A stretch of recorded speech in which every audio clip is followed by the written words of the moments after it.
So, all I'm saying is, he would have got away if he didn't drop the keys. That's all I'm saying. You got the most twisted case you ever heard in your life. Like, what?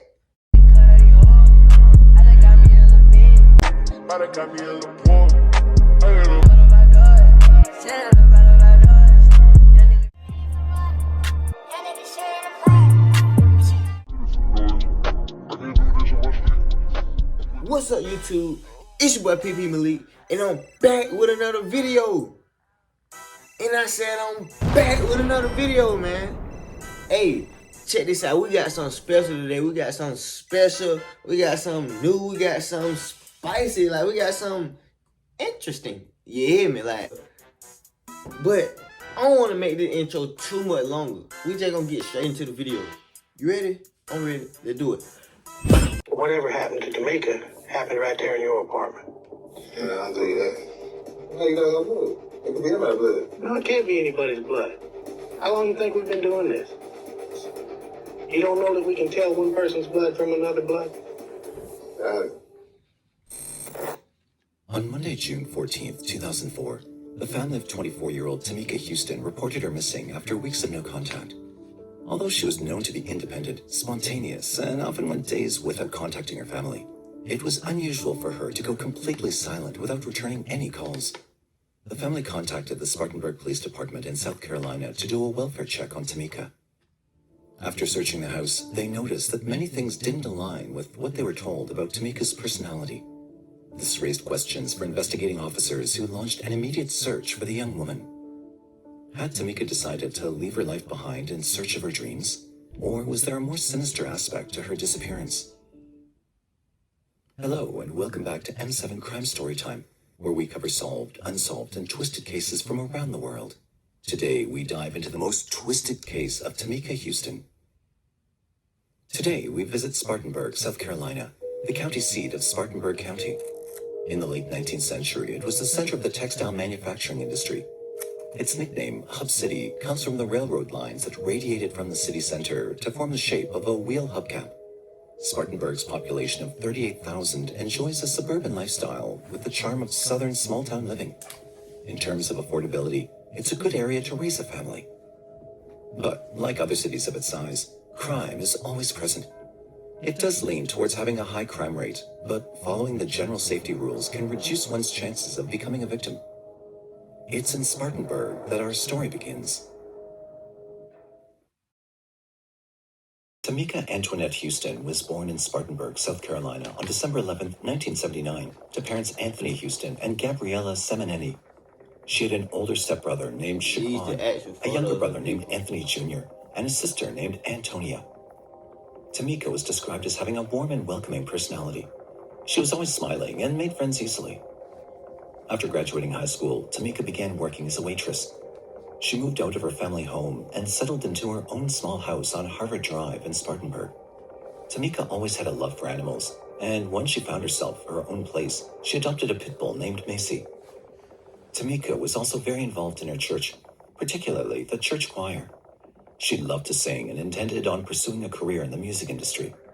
In 2003, she auditioned for the popular reality show American Idol in Atlanta, Georgia, but didn't get through the first round.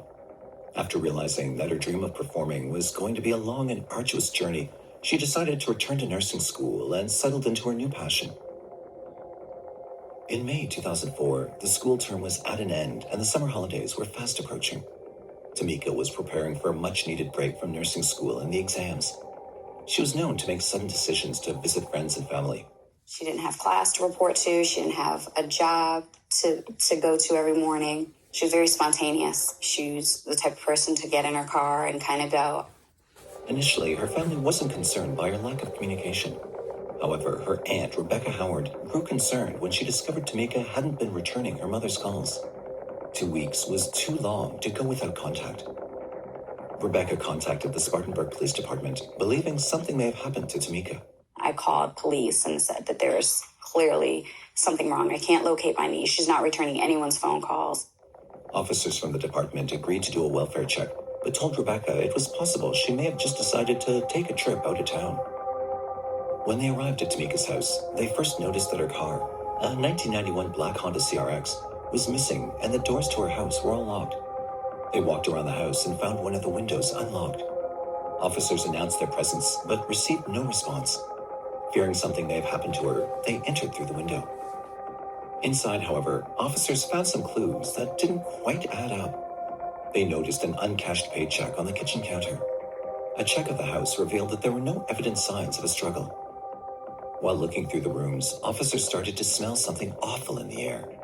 It was not a good sign, and officers intensified their search. Also What they tuned in. discovered was a disturbing sight. In one of the rooms was Tamika's beloved pet dog Macy and a litter of puppies. What was disturbing was that Macy and her puppies were left to fend for themselves. Macy and her puppies were severely malnourished, and the room was in a deplorable state. When officers reported their findings to Tamika's family, they knew that something bad must have happened to her. She was not the type of person to neglect Macy. Police immediately issued an all-points bulletin and a BOLO, or be on the lookout, to locate Tamika and her car, while her family in Spartanburg began distributing flyers with her details around town. Tamika's family also contacted the local media in an attempt to gain more focus on her case. As a mother, it's very difficult not knowing where my daughter is or hoping that and thinking that she's okay and safe. Detectives Steve Lamb and Jay Stedman were tasked with leading the investigation into Tamika's disappearance. They began the groundwork immediately and subpoenaed Tamika's banking and cell phone records in order to trace her movements. What they discovered was that Tamika had not made use of either her cell phone service or bank account since early May 2004. The records backed up the family's statements. No one had heard from Tamika since early May. The investigation was beginning to look suspiciously like a case of a runaway adult, but the family provided detectives with an interesting clue. While interviewing family members, investigators Lamb and Stedman were told by many of them to look into Terrence Moss, Tamika's ex-boyfriend. Several family members mentioned to the detectives that Tamika and Terrence had recently gone through a turbulent breakup. Armed with the name, they ran a background check on Terrence and discovered he had a criminal record. There was an incident at her house where she accused him of hitting her and striking her. However many flares. So, do y'all think Terrence did it before we even get deep into it? Put a yes, I think Terrence did in the comments. And I think I got sandpaper hands today. But it's okay. Go off in a law enforcement officer's mind, that's how many would have gone off with Terrence Moss. A further check revealed an interesting twist in the investigation. Terrence was scheduled to appear in court for domestic violence charge a week after Tamika was reported missing. The charge, ironically, was laid by Tamika, who had conveniently vanished before the hearing. This provided detectives with a possible motive. They had two possibilities. Firstly, Tamika could have fled the city to avoid appearing in court and testifying against Terrence.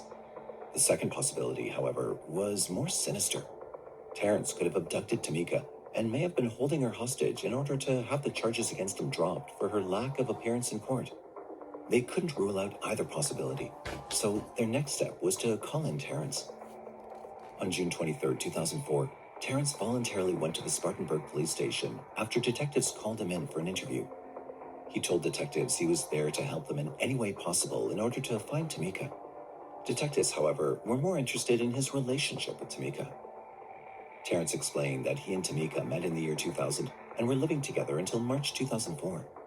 Detectives then told Terrence that they were aware of what happened between the couple. He confessed to hitting Tamika after they had an argument over his alleged affairs.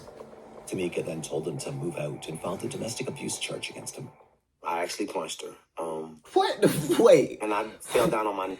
What the fuck? What in the world? Like, they just gonna skip straight to I actually punched her. Like, that's a crazy scene. Like, that's crazy. And I started praying, and I was like, it's just so many demons in here that, we're becoming physical with each other now that we just need to separate. When detectives presented their theories to what they believe may have happened to Tamika, Terrence denied any involvement in her disappearance. He told officers that he regretted his actions during their argument and was genuinely concerned for her safety after he heard she was missing. Terrence became a person of interest after his interview with detectives, but without any physical evidence to link him to Tamika's disappearance, he was released. Investigators, however, were not slowing down in their search for Tamika.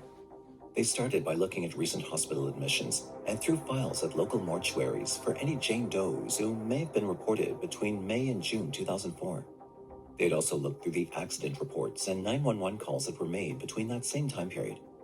It was then that they came across a rather distressing piece of information. Someone had called to report the murder of a woman and explained that her body was dumped in the Cleveland Park Lake, not very far from Tamika's house. The call was made in June, around the same time she was reported missing.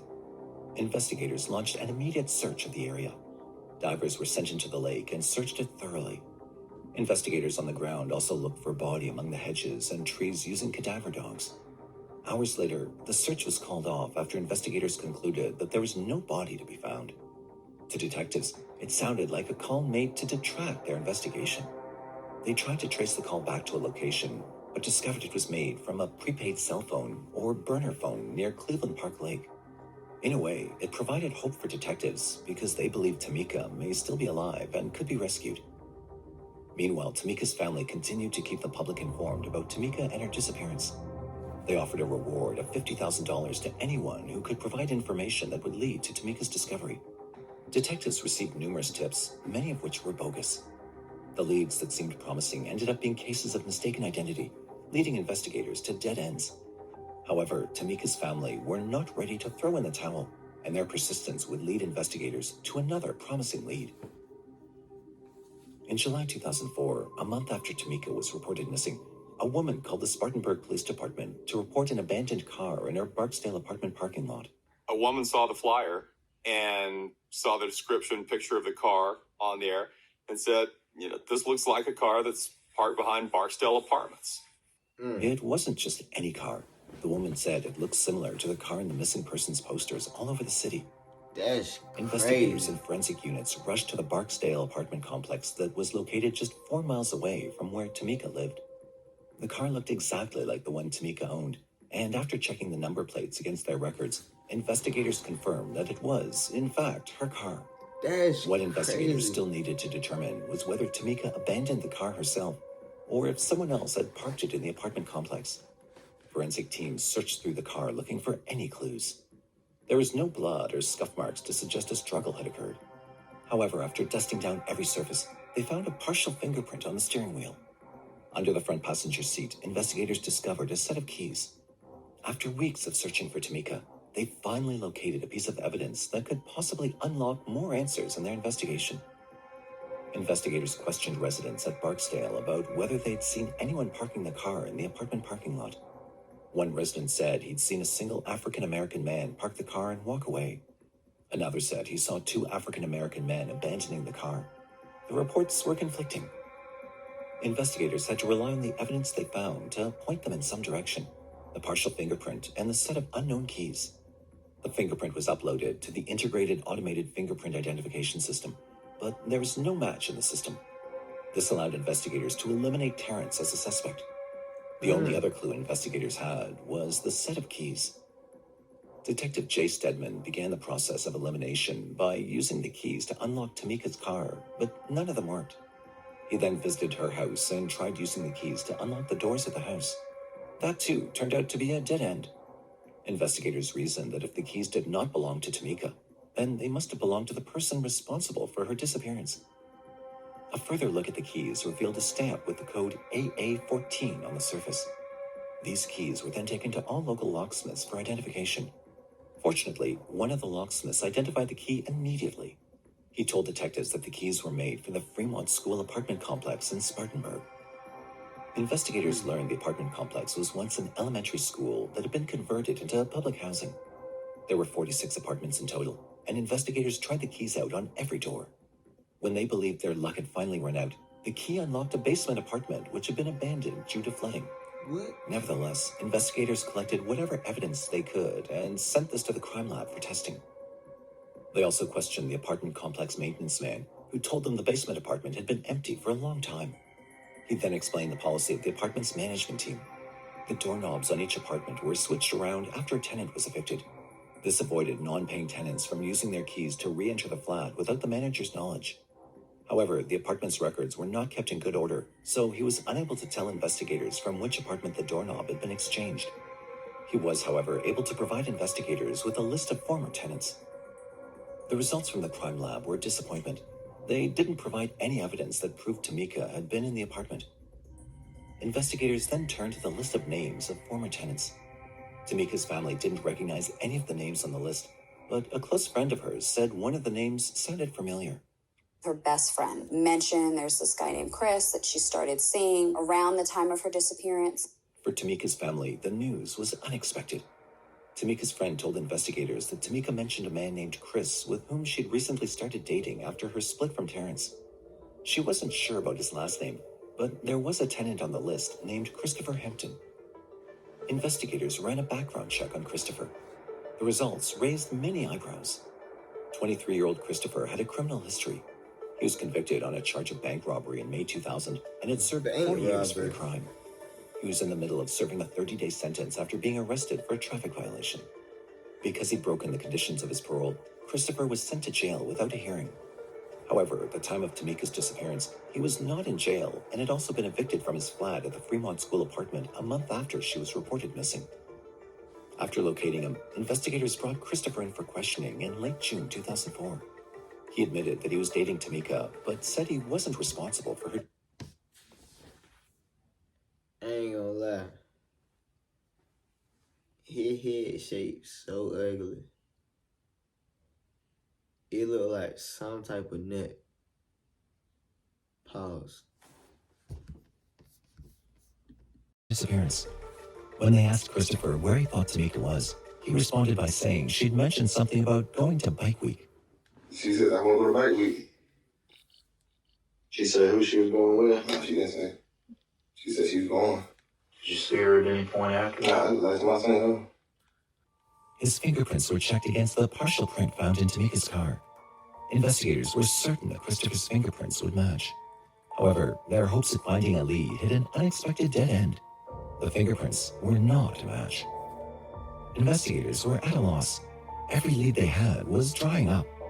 With no physical evidence to link him to Tamika's disappearance, police allowed him to return to jail. He was released after serving his time in mid-July 2004. It had been almost 3 months since Tamika's disappearance when investigators received yet another promising lead. It was an unexpected twist in the case. Within days of Christopher being questioned, a woman contacted investigators about Tamika's case. The woman who called identified herself as the ex-wife of Christopher Hampton. She told investigators that she knew Christopher was dating Tamika at the time of her disappearance, and she was following the case in the local media. The woman told investigators she might have some evidence they would be interested in. She revealed that she was in possession of Christopher's wallet. She explained that he'd mailed her his wallet for safekeeping while he served out his sentence. Inside the wallet, she found a red spot on one of the pictures he kept of her and their 2 children. She agreed to hand over the wallet to investigators if they were willing to fetch it from her. The detectives jumped at the opportunity and paid Christopher's ex-wife a visit. After retrieving the wallet, they sent the photo to be tested for traces of human blood. The red spot was confirmed to be human blood. Investigators then contacted Tamika's parents, Anthony and Gabriella, and asked them to submit DNA samples to test against the blood sample. After a month of waiting, the results were ready. It turned out that the blood in the photo belonged to Tamika. Once again, investigators tracked down Christopher and brought him in for questioning. He denied having done anything to Tamika and argued that the blood could belong to anyone. Investigators told him that DNA evidence didn't lie, but Christopher remained adamant about his innocence. Whatever happened to Tamika happened right there in your apartment. Yeah, I'll do that. How you know I know? It could be in my blood. No, it can't be anybody's blood. How long do you think we've been doing this? You don't know that we can tell one person's blood from another blood? This nigga, this dude just say, this could be anybody's blood. Knowing he gave him that picture to go take DNA samples. He know, just like the detective know, that ain't just anybody's blood. Come on now. You ever heard of DNA? Yeah. Investigators knew that Christopher was responsible for harming Tamika, as the blood evidence proved that he was near enough to cause her some physical harm. However, they understood that the evidence was circumstantial at best. Without a body, the evidence they had may not be able to stand up in court or in front of a jury. There was no way to prove if Christopher had murdered Tamika, or if she'd simply been injured and escaped without informing anyone. Had Christopher been responsible for Tamika's death without a body and an autopsy, there was no way to prove if it was murder, manslaughter, accidental, or self-defense. Investigators' hands were tied. As time dragged on, Tamika's case remained open, but leads were far in view. Toward the end of 2004, though, another surprising lead presented itself. This was the lead that was going to blow the case wide open. Whoa, if you need you a perfect manufacturer for your shirts, oh my goodness, I got you somebody that's gonna get you right. Let me put you on, let me flip the camera. Alright y'all, check my boy Midnight Printing out. He got so many different designs on here like that you can check out. Like, look at this. Like, they really do this. Like, hold on. Like, look at that. They really do this. Like, look. Oh my goodness. Okay, boom. So they got that. Okay. So boom, let's go to the reels. How they do this? Let's see what they do. Let's see what they do.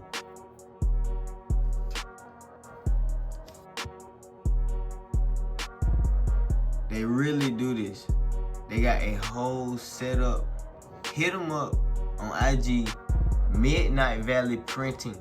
Go hit them up right now. If you are a clothing brand owner and you have not hit them up during this video, like right now, what are you doing? Go make you some money. Go get some connections. Come on, go hit them up right now. Let's go. The young woman made contact with detectives from the Spartanburg Police Department. She claimed to have been dating Christopher during May 2004. According to the young woman, she'd been inside Christopher's apartment 215, around the time Tamika disappeared, and made note of several odd things. There was a large reddish-brown stain on the bedroom floor, and his dresser had been pushed up against the closet door. She told investigators she didn't want to alert Christopher to what she'd noticed. Instead, she spent the night with them in his apartment. When investigators questioned her further, they discovered she was only 15 years old at the time of Tamika's disappearance. She was also afraid of Christopher's retaliation if he discovered she was the one who snitched on him. This information was kept quiet by the investigative team as they worked to secure a warrant to search apartment 215 based on the new lead.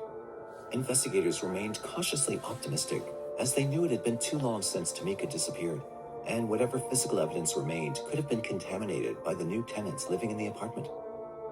In July 2005, 14 months after Tamika disappeared, investigators obtained the search warrant for Christopher's former apartment. Forensic specialists joined the investigators as they prepared to enter the apartment. The information provided by the young woman was accurate. It was obvious someone had tried to clean up something in the bedroom. On the carpeted floor was a large patch that had been bleached clean. When forensic investigators cut out the top layer of carpet, they found a large amount of dried blood. Investigators then sprayed luminol around the bedroom, and the scene lit up in front of them when they switched the lights off. In the closet, investigators discovered huge patches of blood. DNA testing was sped up as investigators already had Tamika's parents' DNA in storage. The results came back as belonging to Tamika. It was a heartbreaking moment for investigators as they broke the news to Tamika's devastated family. They surmised that Tamika may have been locked in the cupboard and bled to death while Christopher entertained an underage girl in the apartment that night. From the amount of blood evidence left behind, investigators were sure that Tamika was dead. It just took all the life out of me because I knew that my daughter was in an apartment and there was enough blood that my daughter could have died. What they needed to do now was find her body and give her family the peace they deserved. On Friday, August 12, 2005, Christopher was arrested for the murder of Tamika Houston and taken in for questioning at the Spartanburg police station. Christopher remained silent as investigators presented the evidence they found. Knowing the evidence they had against him was irrefutable, Christopher stood up and told investigators he was ready to go. He then told them he was going to show them where he buried Tamika. He stands up and he says, "Let's go." We said, "Where are we going? Are we going to the jail? Or are you going to show us where she's at?" He says, "I'll show you where she's at." That afternoon, Christopher led police to a dense wooded area about 12 miles away from the city center. He pointed out the exact spot where he buried Tamika in a shallow grave. He told investigators he was sure that this was the spot because he'd laid 2 branches in the shape of a cross as a marker on the grave. Forensic teams set out to dig up the graves and found the skeletal remains of a female body. The skull, however, was missing, but the lower jaw was found. The remains were taken to a crime lab, and the teeth of the lower jaw were compared to Tamika's dental records. It was a match. It was really a difficult time for our entire family, and to That's see my crazy. sister suffer so much. You never really recover fully from losing someone in that way. Christopher was taken back to the interrogation room where he confessed to what had happened that night and how he killed Tamika. According to Christopher, Tamika had come to his apartment while he was getting ready to go out for the night. She demanded money from him, but he told her that he was trying to save money for the child he was expecting with another woman. This angered Tamika, as she was still upset about his apparent infidelity. The argument between the two escalated, and in a fit of anger, he hit her in the head with a hot iron. She started to bleed out in the bedroom floor, and he hurriedly wrapped her body in some bed sheets before stuffing her into his closet. He then propped the dresser up against the door in case the door accidentally opened and her body rolled out. Afterwards, he went out for the night and returned home with the young woman who he knew was underage. They had dinner in the apartment and then spent the night together. The next morning, he borrowed a friend's car and drove around with Tamika's body before finding a suitable place to bury her. Afterward, he drove Tamika's car to another apartment complex and abandoned the vehicle. Unknowingly, he dropped his set of keys in the car. While in jail awaiting trial, Christopher gave reporters interviews and claimed that killing Tamika was an accident. He said that he felt deep regret every time he watched the news and saw Tamika's family reaching out to people for help in finding Tamika. He stated that a few months after he buried Tamika, he returned to the wooded area and dug up her body. He claimed that he intended to go to the police and turn himself in for committing the crime. However, he developed cold feet and changed his mind. Instead, he removed her skull and threw it in a dumpster in the city. Investigators believed his motive was to avoid police discovering both her identity and the extent of injuries he actually inflicted on Tamika. Spartanburg County Prosecutor Trey Gowdy began preparing for the murder trial against Christopher Hampton. Investigators provided physical evidence, witness statements, and an actual recorded confession, making the state's case against Christopher airtight. Christopher pleaded not guilty to his arraignment and remained in the Spartanburg County Jail until his trial was set to begin in April 2006. In the final week of March 2006, jury selections took place. On Monday, April 3, 2006, Christopher's murder trial began. In a shocking twist, Christopher asked the judge permission to address the court. He decided to change his plea to guilty. Christopher's defense team argued for the judge to consider his admission of guilt as a sign of remorse and sentence him to a maximum term of 40 years behind bars. Tamika's family were present at the trial, and the judge allowed her mother, Gabriella, to speak on their behalf before he passed the sentence. She told the court that Christopher deserved a life sentence. He'd put them through tremendous suffering for over 15 months and had taken from them the light of their lives. Christopher was sentenced to life in prison without the possibility of parole. He remains behind bars at Broad River Prison in South Carolina. Recent reports from the prison show Christopher in a less than favorable light. He's known to have broken several prison rules and has had many privileges revoked as a result. Tamika's disappearance may have been a tragedy for her family and friends, but in a way, it helped highlight a social issue within the media industry itself. In 2004, when Tamika was declared missing, the media coverage in her hometown was extensive. However, her family had no success in getting her story out nationally. Tamika's disappearance was overshadowed by the cases of Lacey Peterson, Lori Hacking, Jennifer Wilbanks, and Natalie Holloway. I think a number of years, particularly the cable networks, they found a formula that worked. When they covered these cases like they were soap operas with constant updates and little twists and turns, they saw, people were engaging online, people were tuning into these stories, so that worked for them, and they kept doing it. It was around 2005 that the term missing white woman syndrome was coined. It referred to the media's extensive coverage of cases involving white women over people of color. Rebecca saw the unfair news coverage and tried to change her approach. Her attempt to bring attention to cases of missing women of color had an impact. Derica, a retired police officer, and his sister-in-law, Natalie Wilson, had noticed the intense fight Tamika's Aunt Rebecca had put up to have her story heard. Inspired by Rebecca and Tamika's story, the Wilson sisters founded the Black and Missing Foundation in 2006. The nonprofit organization aimed to bring awareness to missing persons of color and provide the families of these people with the vital resources and tools to cope through the difficult times. The foundation also worked to educate the minority community on personal safety. To date, they've brought closure to over 300 missing persons cases and have produced a docuseries titled Black and Missing that was inspired by Tamika's case. In 2022, Tamika's story became the focus of a podcast titled Finding Tamika. The podcast is centered around Tamika's disappearance and subsequent murder. In the telling of Tamika's story, the producers included the impact Tamika's case had on the missing women's coverage conversation. It's also helped highlight the invisibility of women of color when it comes to missing persons cases. Following the death of Tamika, her family continued to suffer with her loss. Although her Aunt Rebecca used their family tragedy to help the minority community, Tamika's father Anthony never fully recovered from her death. According to Anthony's friend Mike Fowler, he was a successful man who had a smile that could light up a room. He described Anthony as being driven to find Tamika when she was reported missing. After Tamika's death, Anthony became a shell of his former self. On January 9th, 2017, tragedy struck the Houston family once more.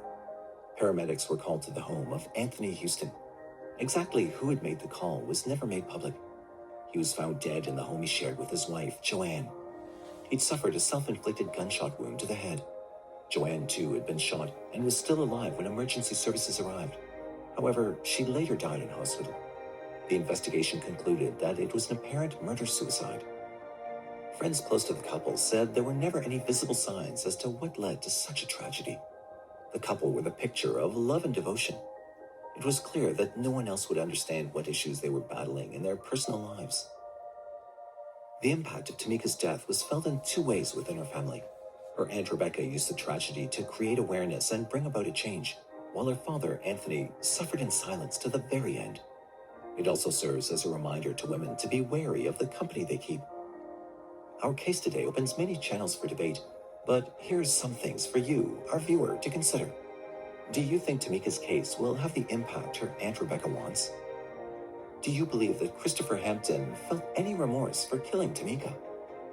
Is the missing white woman syndrome trend still a cause for concern in current media trends? Let us know your thoughts in the comment section below. Also, please remember to subscribe to our channel, like and share our videos with like-minded individuals. If you have a true crime story you'd like us to cover, leave us a message in the comment section below. Bruh. What in the world was that? We definitely got a lot more of these coming in the future. Like, what the world?